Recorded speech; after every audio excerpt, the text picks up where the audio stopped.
পবিত্র ঈদ উল ফিতরকে সামনে রেখে রিয়াদ দূতাবাস এবং জেদ্দা কনসুলেট জেদ্দা থেকে একটি ছুটির বিজ্ঞপ্তি দেওয়া হয়েছে। আপনারা স্ক্রিনে দেখতে পাচ্ছেন।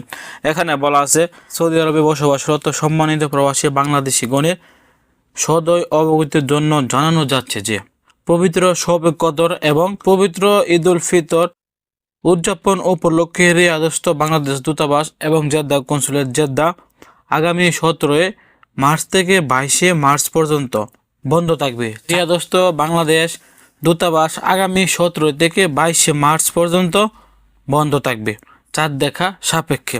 আগামী 23 মার্চ 2026 রোজ সোমবার হতে দূতাবাসের কার্যক্রম নিয়মিত অফিস সময় অর্থাৎ সকাল 8টা থেকে বিকাল 4টা পর্যন্ত চলমান থাকবে।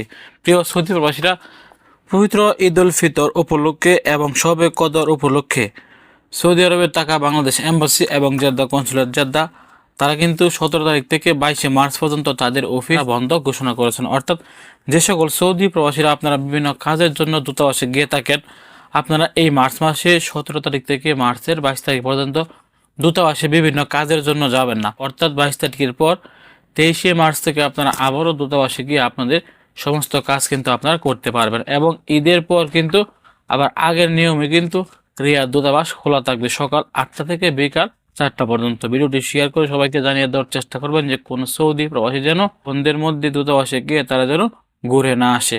ভালো থাকুন, সুস্থ থাকুন, দূর প্রবাসের সঙ্গে থাকুন। আসসালামু আলাইকুম।